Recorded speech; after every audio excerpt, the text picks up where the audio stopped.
Hey there, it's Boots Owen here. About 4 years ago I installed this workshop oven in the sitting room of a house on the west coast of Ireland. It's a great stove, it cost me about €100 or something in Germany, and it belts out heat. It's an efficient, I believe it's one of these clean burning ones from, whatever the regulations were in Germany about 5 or 10 years ago, five or 6 years ago I probably bought it. No, probably longer, about 8 years ago. You can see there it's got like an air injection thing at the back.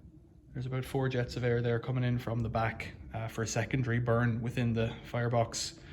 If I open that up, I don't know if you can see that. Yeah, you can see the holes in the back there of it now. It burns as much fuel as you want to put into it, but it'll also take a log that's about 18 inches long if you can angle it in right. So it's ace, it burns firewood, that's all I want, and makes very little ash because it's firewood. So what I'll show you in this video is up on the roof after 4 years of installation, and then I'll come back inside and show you the chimney as I've got it fitted in the house. It's quite a rudimentary fitting, but it really does the job. It lets out a lot of heat. So let's go up on the roof and take a look. So with a helicopter in the background, I'm up high looking at a chimney that I installed a number of years ago, and as we go up here, we'll go up in our socks on these tiles. I'll show you what I've done. So over there is the Atlantic, and wind comes 3,000 miles from America. And there's a helicopter somewhere up in the sky down at the airport there. You can just see it, a helicopter. And the wind blows and blows across this thing, and this thing has been installed for 4 or 5 years now, 4 years. And it was presumed that it wouldn't last at all because it's so exposed to the weather. But I put these galvanized straps with stainless screws on and bedded them on a bit of some kind of sticky mastic or something out of a silicone bottle, but it's not silicone. A tractor now. Stainless screws there and over there, and they look okay, and they're pretty flexible. Then there's a bit of stainless band that goes around here and just clamps them. They've just got a bend in them and it clamps them on, and that looks okay. They're clamped quite tight, so I've used an M6 there. I'm in my socks and I'm trying not to step too hard on anything. That looks okay there. I folded it over. That's going to be the first point of failure, that bolt, so an M6 might be in order. This looks good. That's hot because it's on at the moment. That may be aluminium, I don't know, but it's got these wing nuts, 4 of them all the way around. They're all in good order. That's a stainless band by the looks of things. Fold it back in there. It stood the test of time. You alright on the roof there, buddy? Just playing around, yeah? Okay, that's not loose at all. That's good and tight. So this all seems to be in order. I think that's aluminium. This thing here. So there's possibilities of various corrosion. There's smoke coming out of it there, if you can see. The fire's on at the moment. This is a double insulated Dinac 6-inch, and what I've done inside is pulled up. I'll show you through the window. I've pulled up a 5-inch flue liner. This is a pot hanger. So the pot hanger holds the flue liner down through it to go through the roof, and that seems to be doing grand. So those 2 straps give this some kind of triangulation, and it's pretty rock solid, you know. What's good about it on this roof is this is not like the installation we'd have inland. This is exposed on the coast, and so this thing here is a concrete beam within, so there's a solid, it's not well solid as can be, there's concrete underneath those ridge tiles, so even if a ridge tile blows off, you've still got concrete beneath. To get in here, I just smashed the tiles because they only go up a wee bit. Smashed them to get in. Now there's a bit of something there, could use a bit of sauce. Probably okay actually, because there's the flashing from the Velux beneath and it's not leaking, so it's probably, that crack there is probably okay, but I've sauced it up with some kind of whatever that bitumen is. That's an aluminium flashing. That's a rubber boot, Master Flash, Aztec UK. It's done the job. That's just that bituminous, some kind of sticky stuff out of a silicone gun. and it's held it, you know, like that's not going anywhere. It's well sealed to the concrete tiles. I think these two tiles are intact here at the bottom along that line, and I've just cut through those two tiles there to make it work. I've put these clips on. They're nothing really holding them, they're just like spring loaded insofar as they're not falling out. And then there's so there's two 1 meter sections. There I am, held together with a band. There's a storm collar over that, which is nothing, it's just a strip of proprietary galvanized or stainless that clips on over this tube, and then the tube goes through the boot.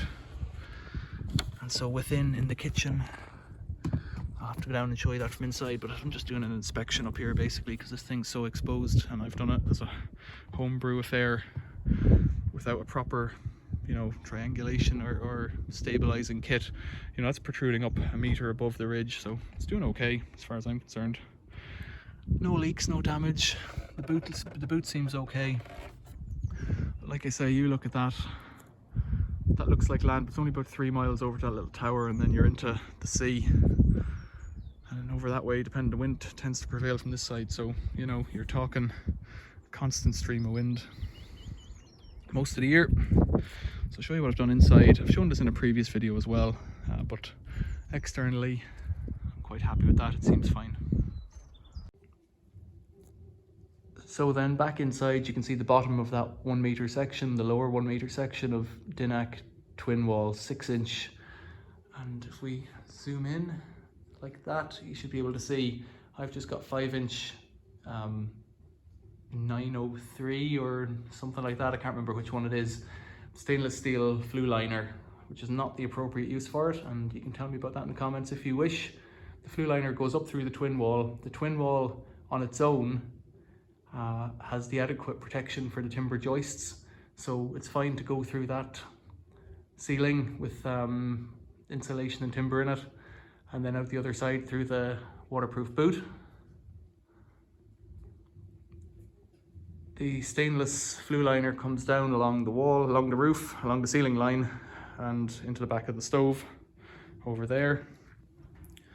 It's fitted with a kind of crimped metal 90-degree elbow, which is the incorrect thing. It's not airtight or anything like that. It's not adequate at all for this kind of stove. It might be for oil-fired burners or something, or gas-fired burners, but it's not a solid fuel burner chimney. But it's been there for 4 years and it doesn't. I did an escape of gas test on it whenever I commissioned it, and I'm happy that it's not leaking. This thing here, it's meant to be a flue liner, so it's meant to be surrounded by a chimney, but you know, not in close proximity or anything, just hanging in a chimney. So I've just bunged a little bit of rock wool insulation to air seal it there, but it's kind of irrelevant, which is just for draft sealing.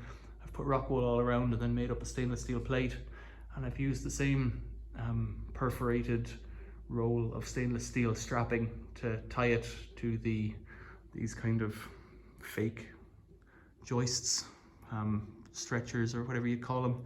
And then I found the stud in there and screwed them up using two bands. You could use a different kind of fixing, but there's very little weight in this thing, and the idea behind it is anyways that the fire makes heat. That heat gets wasted up the chimney, so as much of the heat you can get out of here as possible, the better. So you can see how it goes from being a rich browny gold color from heat up to basically back to normal silver. So most of the heat gets exhausted into the room, which I find really heats up this room, and this room's very well insulated, and then that heat makes its way through to the rest of the house.